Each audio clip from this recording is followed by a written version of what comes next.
Saludos, buenas noches. Noche del jueves 22 de septiembre. Desde las 4 horas y 21 minutos de la tarde de hoy hemos abandonado el verano y ya nos encontramos en otoño. Cambia el paisaje con esa caída masiva de hojas, cambia la temperatura. Sin embargo, hay cosas que no cambian y permanecen inalterables.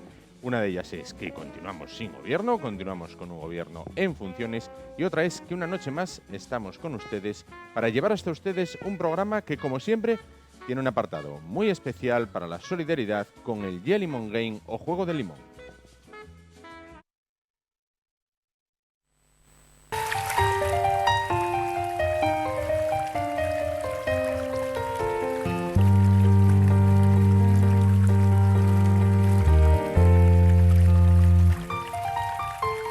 En el corazón de Asturias, Las Caldas Villatermal.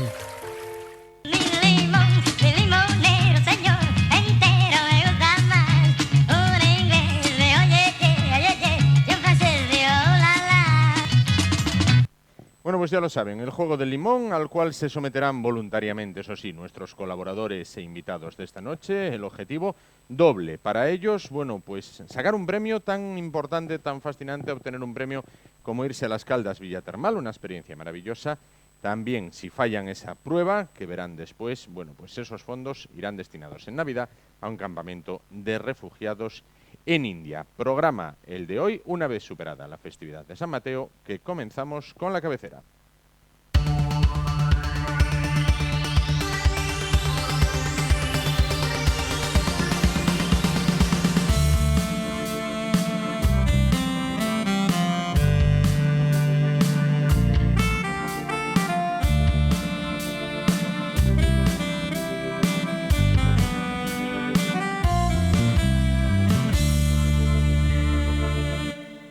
Decía hace tan solo un momento que finaliza el verano y con él, bueno, pues prácticamente también finaliza el ciclo que nos ha acompañado durante esta estación. El ciclo Cine en Rojo y Negro España 1936-1938. El sábado a las 10 de la noche proyectaremos la última película, que lleva por título Vivir la Utopía. Para hablar de esta película, de este ciclo y de otras más cosas, de otras muchas cosas, se encuentran con nosotros esta noche Juan Bonifacio Lorenzo, fundador de la Filmoteca de Asturias. ¿Qué tal? Buenas noches. Buenas noches. Y junto a él Ángel Meana, del Ateneo Libertario de Oviedo. ¿Qué tal, Ángel? Buenas noches. Muy buenas noches. Bueno, pues vamos a comenzar hablando de Vivir la Utopía, esa película que proyectamos en esta casa, en esta Asturias Televisión, el próximo sábado a las 10 de la noche. ¿Qué podemos decir acerca de esta película?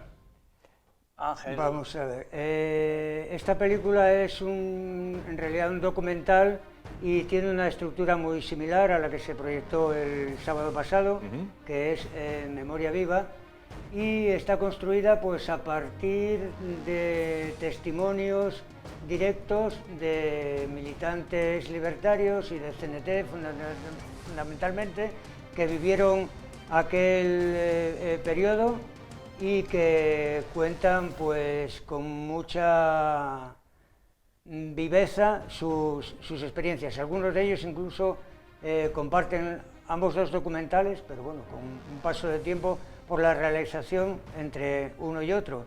Es un testimonio muy de primera mano y muy a tener en cuenta como documento histórico, porque la historia tampoco puede elaborarse simplemente a partir de datos y documentos oficiales, sino del testimonio vivo de las personas que lo vivieron. Claro. Desde algunos sectores, incluso de la izquierda, no solo de la derecha, se acusa al movimiento libertario, al movimiento, al sindicato CNT, de vivir en una utopía, tal y como señala el título de esta película, ¿no? ¿Era un sistema utópico o era un sistema que se podía llevar adelante?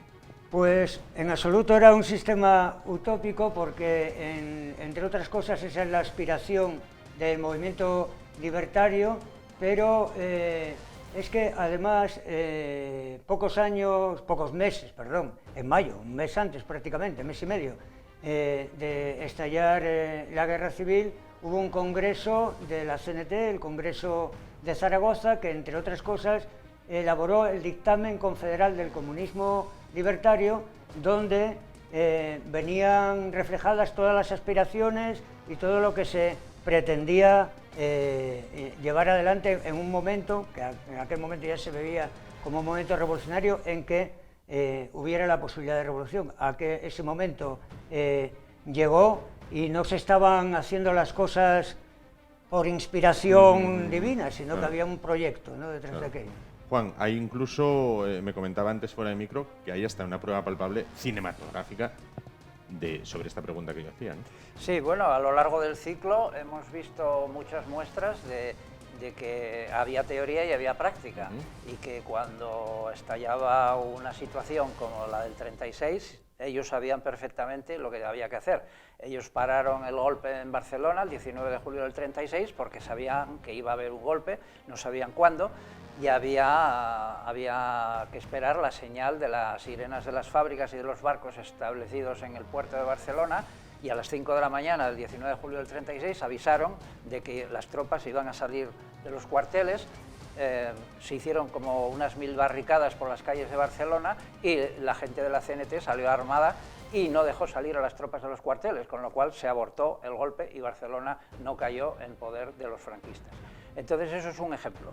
Pero aquí en el 34 y en Barcelona en el 36 también se encargaron de crear esa sociedad libertaria sin privilegios, y se crearon las comunas en el Llano, en Gijón, que duró pues, lo que duró el movimiento de octubre del 34, y en Barcelona lo vemos en el documental, en el reportaje que se va a ver esta noche, concretamente, que es Barcelona trabaja para el frente. Este es un documental que hizo el Comité de Abastos de la CNT, que era el que al principio de la guerra se encargó de que la retaguardia se pudiera comer y se pudiera poner en marcha las fábricas para una economía de guerra, que era la que había entonces, y eso es más o menos lo que hicieron en el Llano con otros medios. No hay filmaciones. En octubre del 34 los cenetistas que estaban en este barrio gijonés sublevados en armas. Claro. Barcelona Trabajar para el Frente está dirigida por Mateo Santos, que fue el cineasta y periodista que inaugura la filmografía de la Guerra Civil, precisamente cuando sacó las cámaras a la calle el 19 de julio del 36 y hizo el reportaje del movimiento revolucionario, y esas imágenes inauguran la filmografía sobre la Guerra Civil. Por lo tanto, eso es una prueba más de que estaban preparados para filmar aquello que se estaba produciendo en esos momentos. Juan, ¿qué balance podemos hacer de este ciclo, bueno, que finaliza el sábado? Bueno, es un balance muy positivo. Yo pienso que el espectador, sea cinéfilo o no, habrá tenido cierto interés por él. Se han visto técnicas y formas de hacer películas que hasta entonces no estaban en circulación.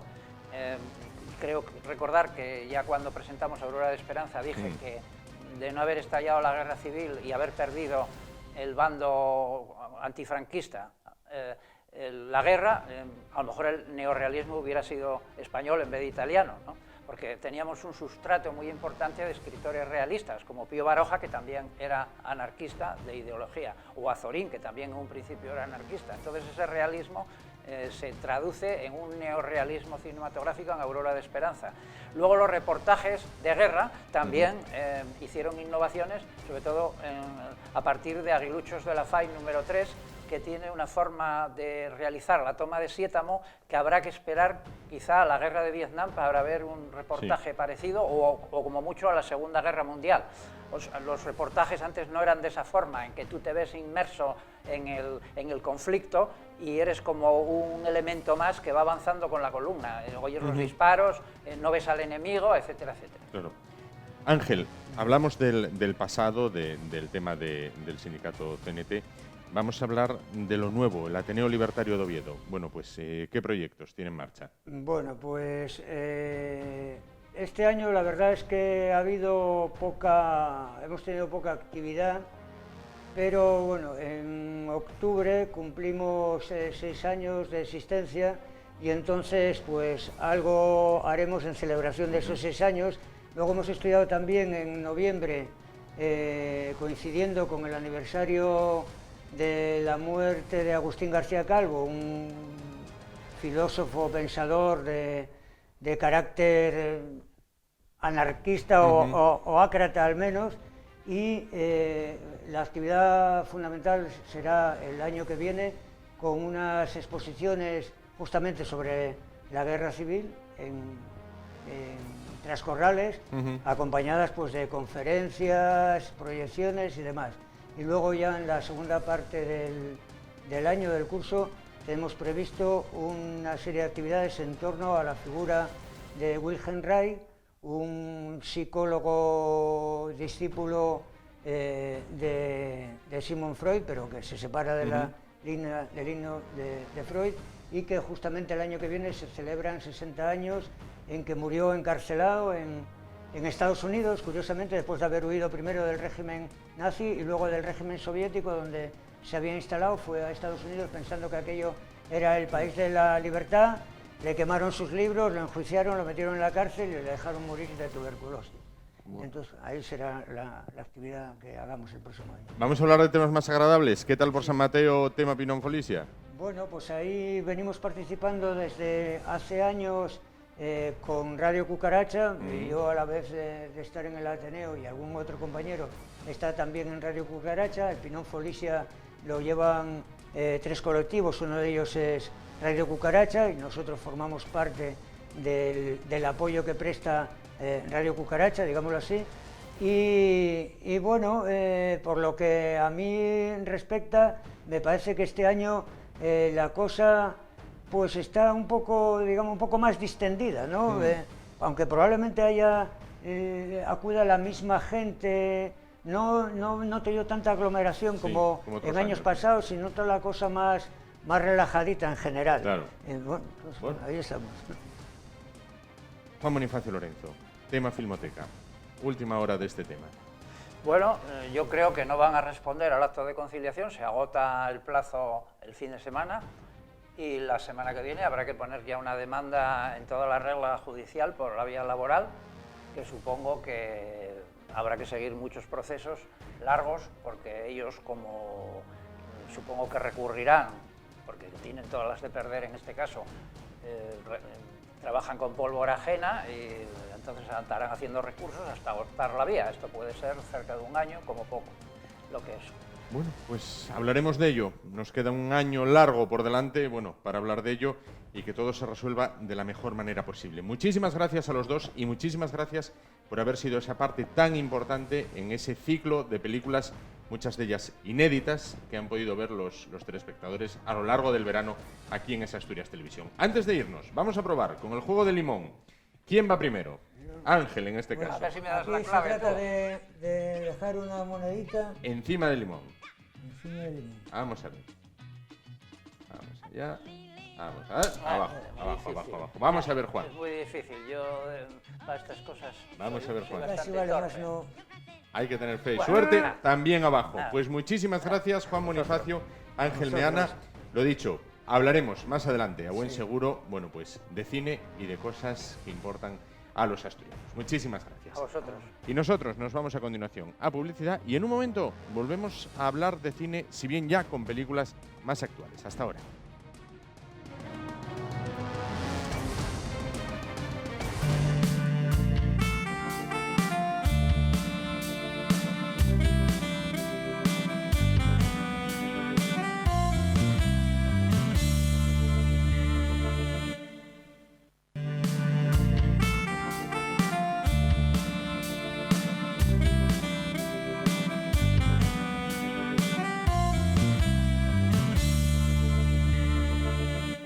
Bueno, pues como les decíamos, vamos a continuar hablando de cine, si bien, bueno, pues con un actor, con unas películas, con un actor no, con un director, con unas películas, bueno, pues más modernas y que a continuación les presentaremos, porque es tiempo para hablar por segunda temporada con Ismael Juárez.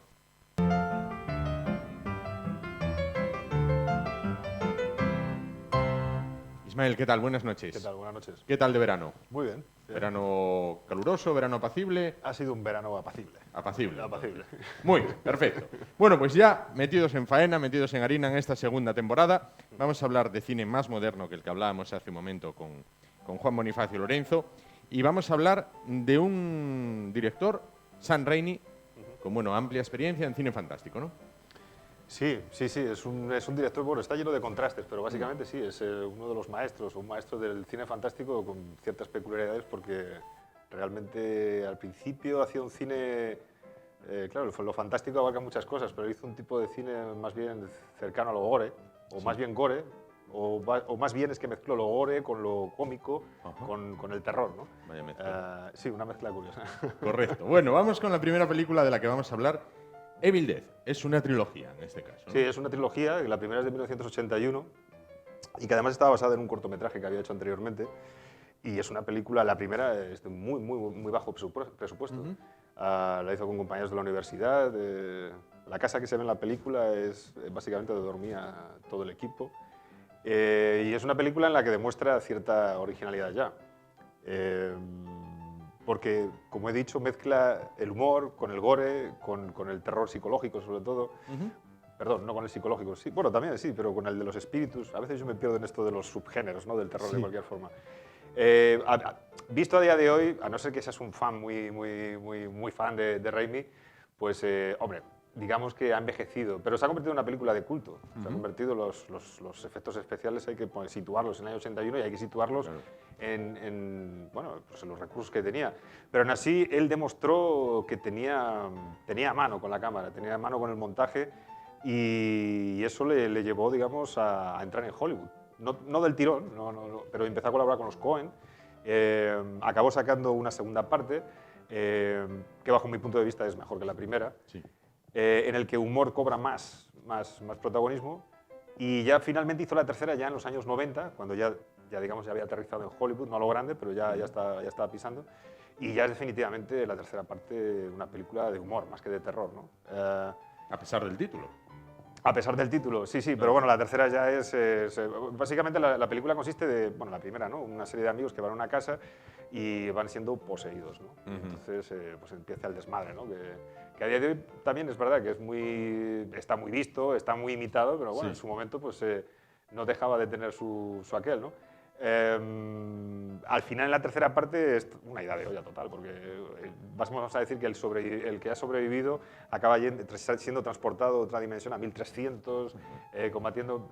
O sea, todo lo que pueda contar puede sonar muy bueno, pues suena como es, ¿no? Sí, tremendamente fantasioso. Tremendamente fantástico, ¿no? De una fantasía a la otra, como es la trilogía de Spider-Man. Sí, pegamos un salto y nos vamos. Básicamente, Raimi es conocido por la trilogía que hemos dicho de Evil Dead y por Spider-Man, ¿no? Por Spider-Man la más reciente, que es un producto ya hollywoodiense, por otra parte, ¿no?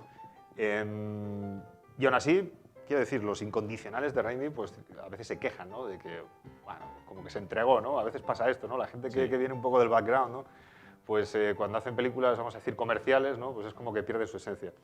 Pero aún así acabó dejando su impronta, ¿no? El humor, incluso la estética de cómic que tiene, que, bueno, dices, bueno, es una adaptación del cómic, pero es que hay adaptaciones del cómic que no tienen realmente una estética de cómic, claro. Independientemente de si luego son buenas o malas adaptaciones. Por no hablar de que él es un maestro de la cámara, del ritmo, y que es muy probable que por lo que Spider-Man es posiblemente una de las mejores películas de superhéroes que hay. Y como ya dije una vez, que yo tampoco es que sea precisamente un fan de este género, pero Spider-Man tiene todos los elementos para disfrutarlo. Y tiene definitivamente la impronta de Sam Raimi, pero ya muy modulada, ¿no? Claro, muy modulada. Claro. Darkman. ¿Qué podemos decir de Darkman? Sí, esa la he puesto en tercer lugar. Hay que remontarse otra vez para atrás, aquí está 1990, porque es una película de un superhéroe, pero es un superhéroe peculiar. Esto fue antes de lo de Spider-Man, porque fue un superhéroe inventado por él. ¿Por el propio Raimi? Sí.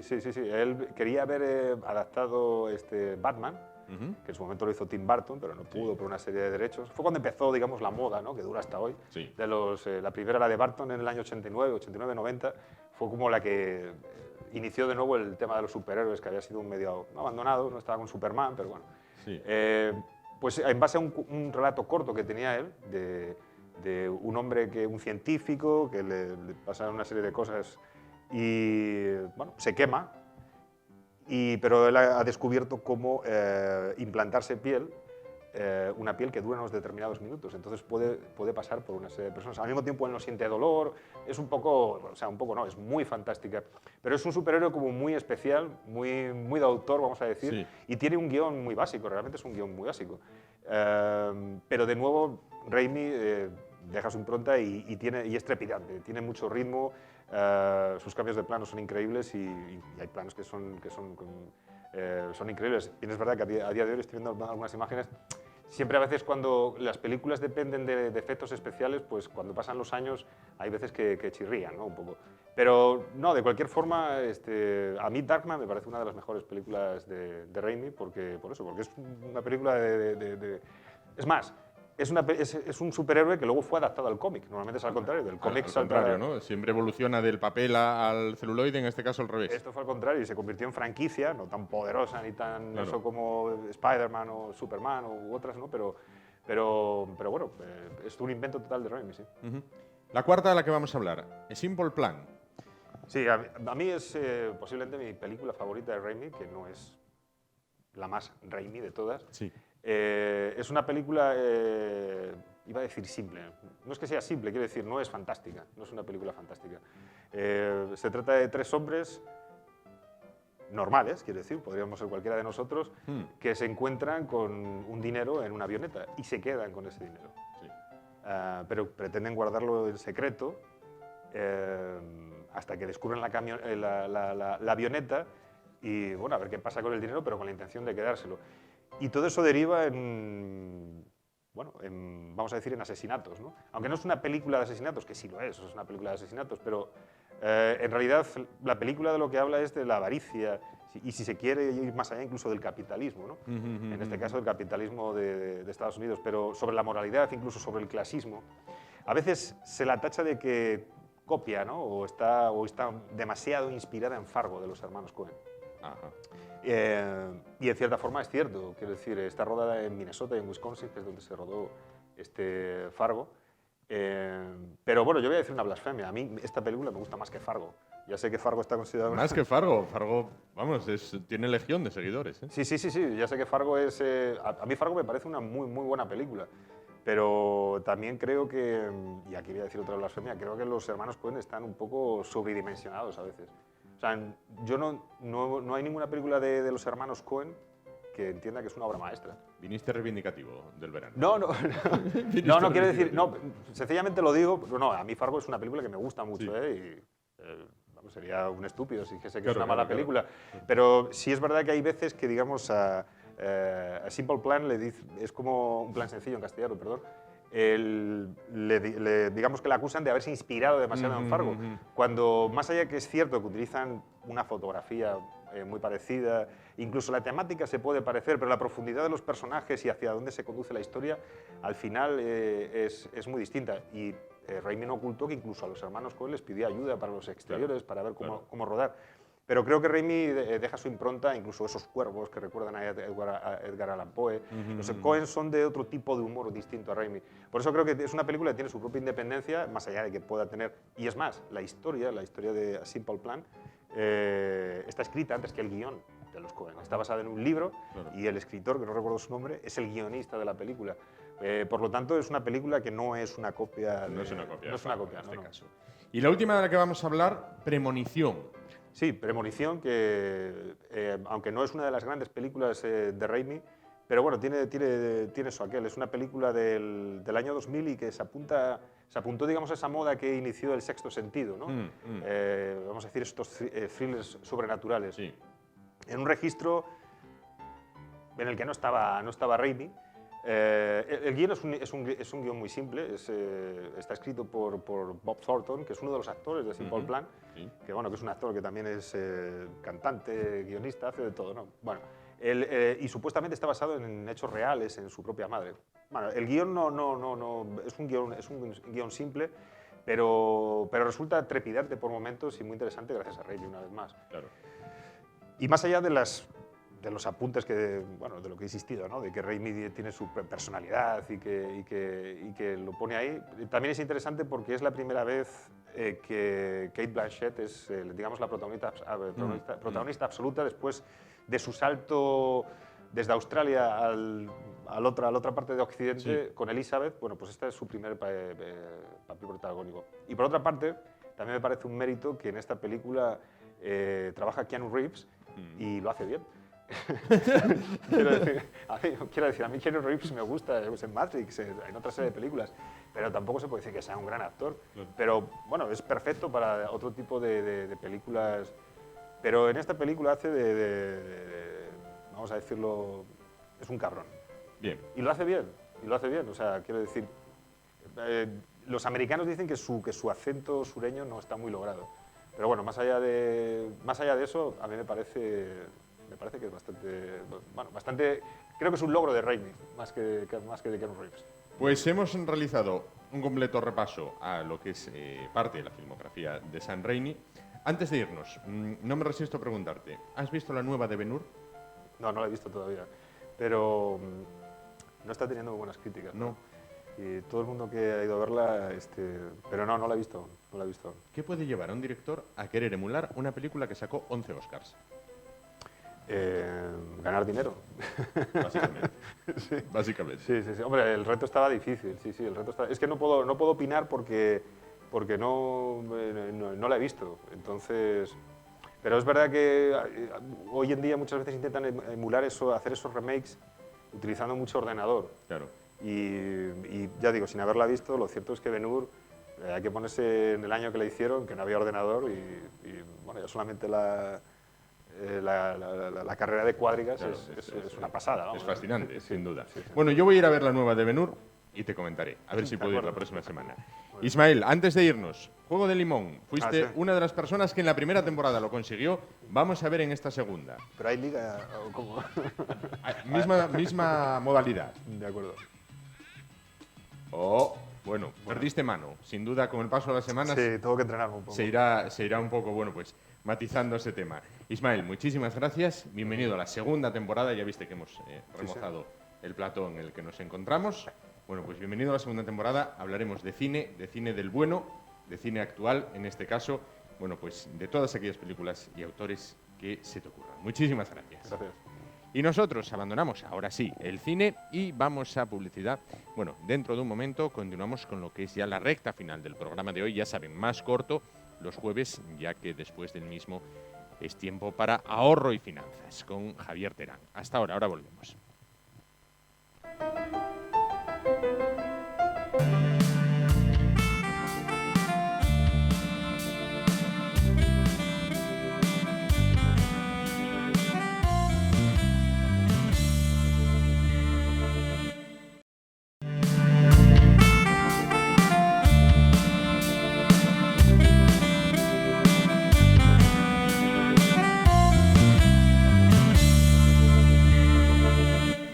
Bueno, pues en estos días en los que estamos retomando el programa, en los que estamos, bueno, comenzando la segunda temporada del Y de la Y asturiana, bueno, pues vamos a saludar esta noche a uno de los colaboradores más queridos en esta casa de la primera temporada. Bueno, vamos a hablar a continuación con el padre Elías.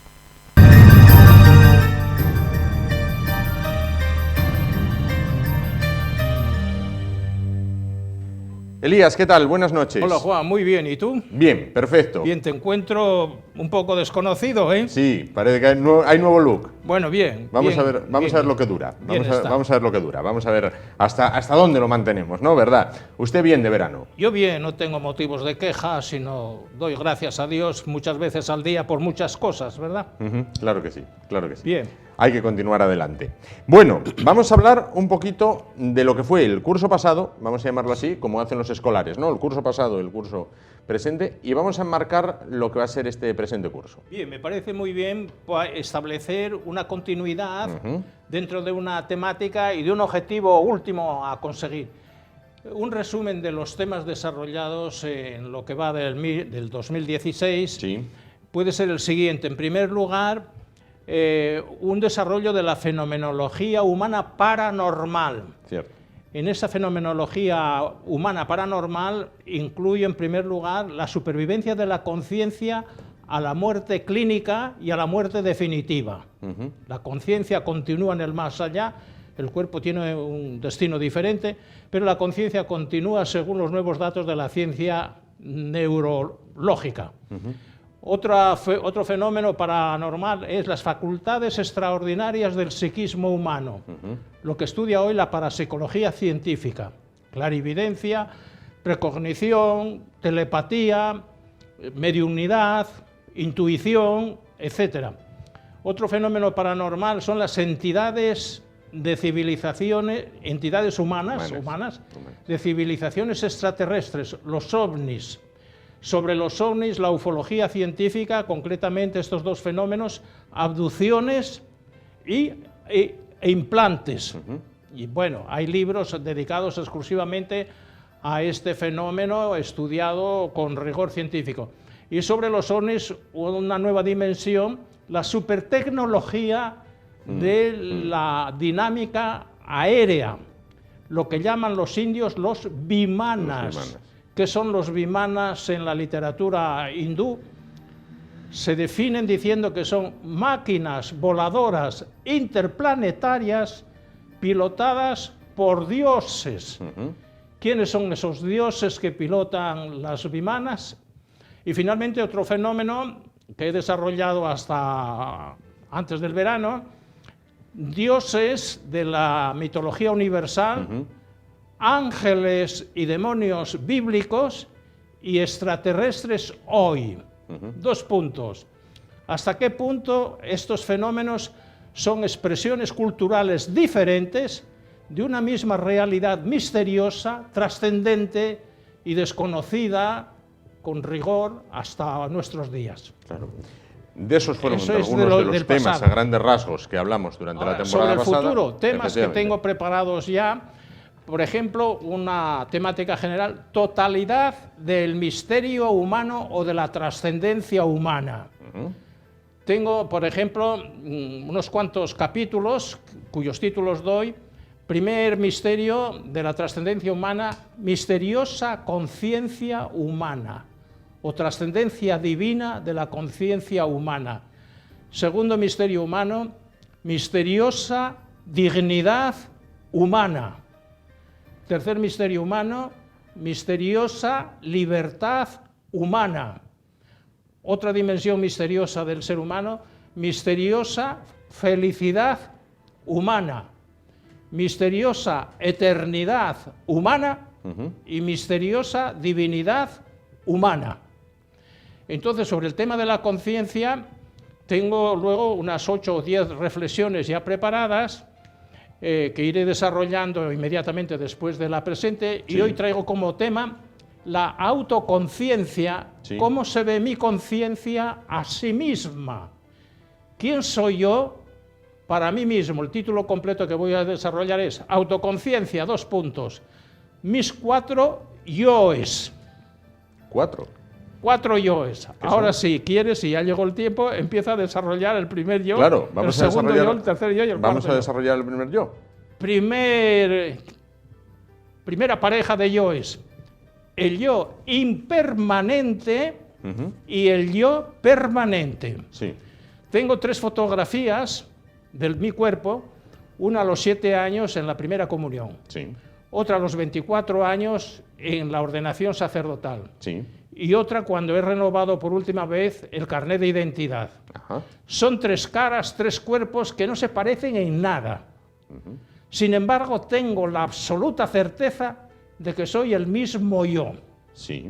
Cambia el cuerpo, pero hay dentro del cuerpo algo que sigue siendo idéntico a los 7 años, a los 24 años, a los 75 años, y hoy podría añadir, incluso después de la muerte del cuerpo, ese yo permanente continúa en la eternidad y evolucionando. Esta es mi primer pareja de yoes: el yo impermanente, efímero, pasajero, y el yo permanente, eterno, indestructible. Segunda pareja de yoes: el yo corporal y el yo espiritual. El yo corporal, bueno, es perfectamente conocido, es la estructura cabeza, tronco, extremidades, corazón, por dentro, hígado, estómago, riñones, etc. Ese es el yo corporal, hecho de tejido celular, de células y de átomos y moléculas. Pero aparte de ese yo corporal, que no lo pongo en duda, hay un yo espiritual que es el yo que piensa. Dentro de esta estructura material, de este envase material, hay una energía que es capaz de pensar, de crear ideas, Sí. es capaz de amar, es capaz de perdonar. Y de odiar. Y de odiar, por supuesto. Entonces, esta energía mental no está hecha de átomos, ¿verdad? No. Como el cuerpo material. Es una energía misteriosa, una energía pensante, ¿verdad? Pensante. No, bueno, Descartes la llamaba materia no extensa. Sí. Bueno, las dimensiones de la materia son 4: materia larga, materia ancha, materia alta o profunda, estado sólido, líquido, gaseoso, y hoy el cuarto estado radiactivo. Sí, sí. Bueno, entonces el yo corporal y el yo espiritual, o el yo que piensa, el yo que ama, el yo que se pregunta por el sentido de las cosas, esto no está hecho de átomos, esta energía no es atómica, ¿verdad? Sí. No es atómica.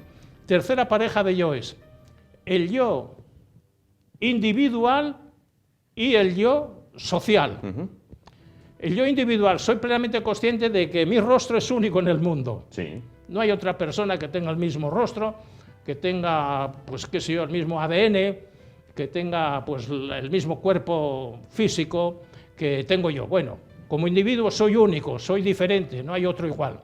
Sin embargo, hay dentro de mí una conciencia de dimensión social. Tengo profundamente arraigado el sentido de pertenencia a estos 3 grupos o colectivos humanos mucho más amplios que el yo individual.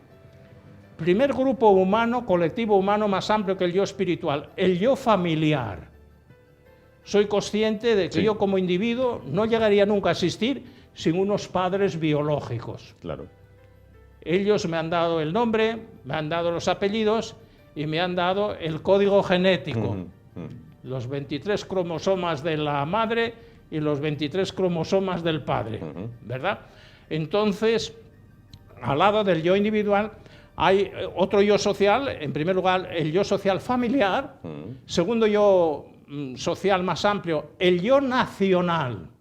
Yo soy español y he recibido de España, mi segunda madre, el idioma que hablo, la fe que profeso y el bienestar económico que disfruto. Los hay que eso lo tiene un poco alterado en estos últimos tiempos. Bien, yo desde luego, sí, claro que hay mentes alteradas, pero yo estoy hablando ahora de mi autoconciencia, de cómo me veo yo a mí mismo. El yo individual y el yo social nacional, soy miembro de una nación, de un grupo humano mucho más amplio que el familiar, y finalmente tengo conciencia de pertenencia a un colectivo humano mundial. Sí. Yo soy miembro de la especie humana. Yo soy ciudadano del mundo. Todo hombre es mi hermano. Toda mujer es mi hermana. Yo fuera de la especie humana no hubiera sido nunca persona humana. Claro. Entonces, mi yo social lo tengo muy claro.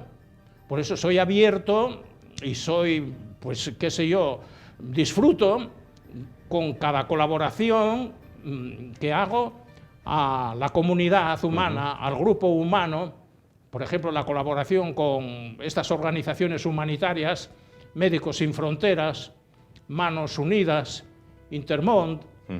Bueno, entonces toda colaboración es para mí una fuente de disfrute, porque es como si yo me hiciese bien a mí mismo.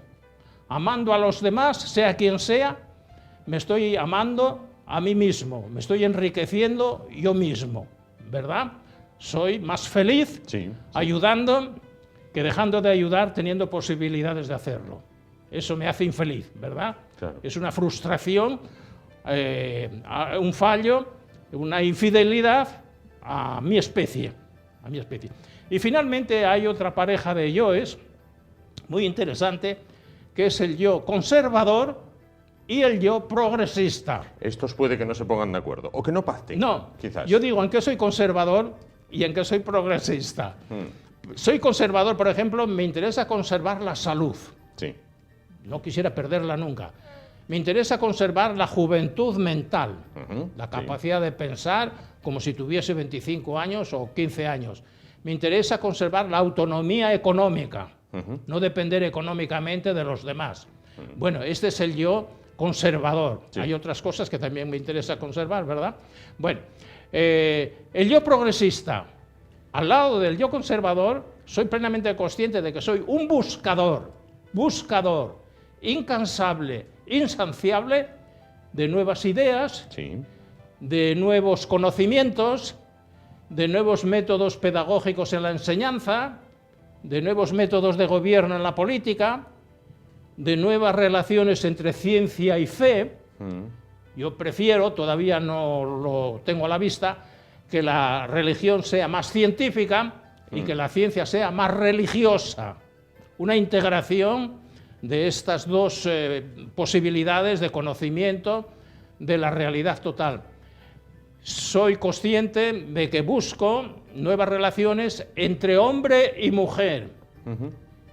Entre hombre y mujer, acabar de una forma definitiva y total con la ideología machista propia de una sociedad patriarcal que discrimina a la mujer y asesina a la mujer solamente por el hecho de ser mujer, de ser inferior, no ser considerada igual en dignidad al hombre.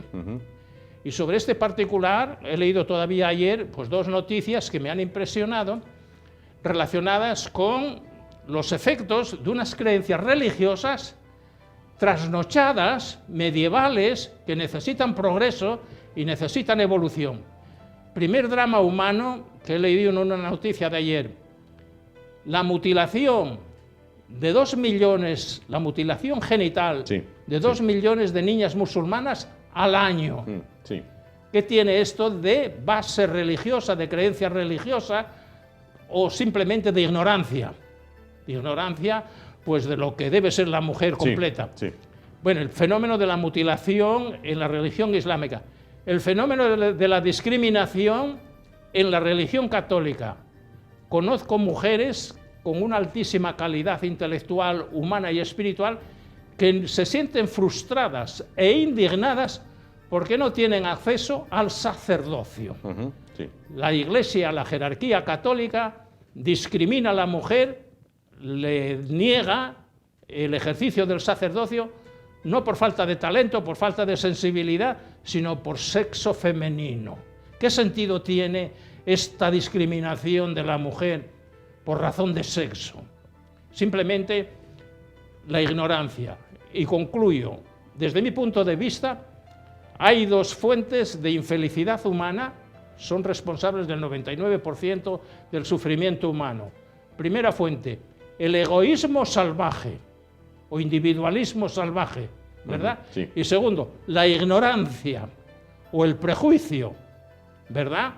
Las creencias y las ideas falsas, inmovilistas, que no avanzan con el avance científico, evolutivo, tecnológico o lo que sea. Vivimos estancados, o personas que viven estancadas como si fuesen animales. La golondrina hace el nido hoy lo mismo que hace 500.000 años. Sin embargo, el hombre pues, ha creado 1000 formas de vivienda humana. Bueno, progresa. La mente humana está programada y hecha para progresar y para evolucionar.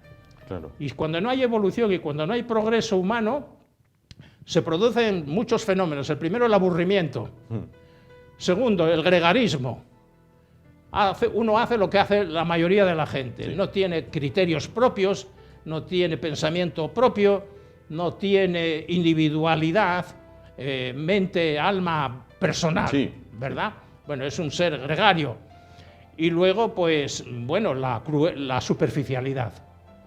Cuando no hay vida interior, porque no se crece en pensamiento, no se crece en ideas, no se crece en inquietudes mentales, pues habla siempre de temas superficiales, banales, el tiempo, los achaques, el marujeo. Bueno, una cosa insoportable para una persona que toma en serio el crecimiento mental, el crecimiento emocional, el crecimiento integral de la persona. ¿Verdad? Porque somos una unidad donde hay una integración de lo divino, de lo humano y de lo zoológico y hasta de lo físico y atómico, ¿verdad? Padre, leí en una ocasión en internet a un escritor español, al hilo de esto que me explicaba o que nos explicaba de los distintos yo que existen, que él decía que en cada persona había una persona pública, que es la que ven los demás, una persona privada, que es esa persona en su casa, y una persona íntima, que es lo que él piensa para él mismo. ¿Coincide con esta apreciación? Bueno, hay lo privado y lo íntimo. Lo privado tiene un carácter más limitado. Por ejemplo, la habitación, el dormitorio, es una pieza privada dentro de la casa. Sin embargo, lo íntimo, por ejemplo, ya es dentro del cuerpo humano las partes que no quieres exteriorizar, que no quieres hacer visibles. Por ejemplo, los genitales, ¿verdad? Bueno, eso en cuanto al cuerpo.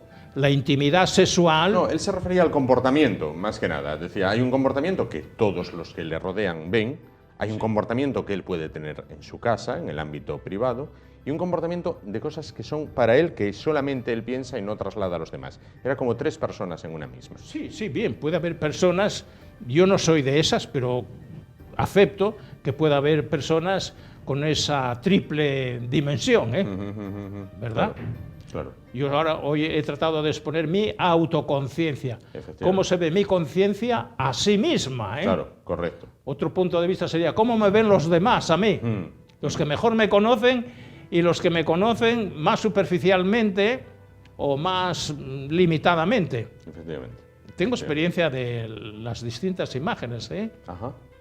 Vamos, cómo me veo yo a mí mismo y cómo me ven algunas personas. Por ejemplo, hay personas envidiosas, bueno, que están totalmente ciegas para ver las cualidades positivas que hay en mí.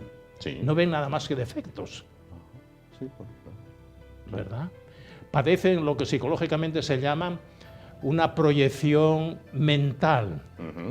Tienen una autoestima tan baja, lo que se llama la sombra, tiene miedo a la introspección, al análisis de su yo interior. Han vivido muchas frustraciones, muchos fracasos. Entonces, como han vivido este cúmulo de frustraciones, tienen una baja imagen de sí mismo, una baja autoestima. Entonces, cuando les llevas la contraria, por ejemplo, en una conversación, saltan por el aire. Te insultan, te ponen por el barro. Es cierto. Eres un ignorante, no sabes nada, eres un necio, eres un... Bueno... Continuaremos hablando la semana que viene. Bueno, entonces sí, para la próxima semana tengo ya preparado el tema, es conciencia, 2 puntos, órgano perceptor de la realidad multidimensional. Bien, pues entonces... ¿Cuántas realidades voy a poner sobre la mesa? Y según sea el nivel de conciencia, ¿ves solamente una realidad, ves 2 realidades o ves 3 realidades? La inseparabilidad que hay entre nivel de conciencia y nivel de realidad que percibes. Pues lo veremos entonces la semana que viene. Y claro, para mucha gente lo que no se percibe no existe. Claro. Esto es, por ejemplo, la filosofía del materialismo, de la ciencia materialismo. Como a Dios no se le ve con los ojos de la cara, pues Dios no existe, es una superstición. ¿Verdad? Bien. Hablaremos de ello la semana que viene. Vamos a probar suerte. Bien. Vamos a ver. Vamos a ver si... Vamos a ver si... Vamos a las Caldas. Efectivamente. Efectivamente. Vamos a ver si el verano aumentó la pericia o no. Bueno, parece... creí que estaba más abajo que... Vamos ya... al fondo, en este caso. Bueno, lo importante, como dice usted siempre... Bien, colaboramos, aunque sean pequeñas cosas. Efectivamente. Muy bien, pues entonces Elías, el próximo... muchísimas gracias. Bienvenido a la segunda temporada de este programa. Gracias igualmente a ti, gracias a Televisión Es Asturias, y que Dios nos conceda salud y vida e ilusión para seguir creando un mundo mejor. Efectivamente, ¿verdad? Que siempre es importante. Muchas gracias. Así que el próximo viernes a la hora, a las 6:30. Sí, aproximadamente. Bien. Nos vamos, gracias por su atención. Volvemos el próximo martes. Será hasta entonces. Que pasen un buen fin de semana. Y aquí nos vemos de nuevo en Es Asturias Televisión, en Y, en el Magazín Y. Gracias por su atención. Buenas noches.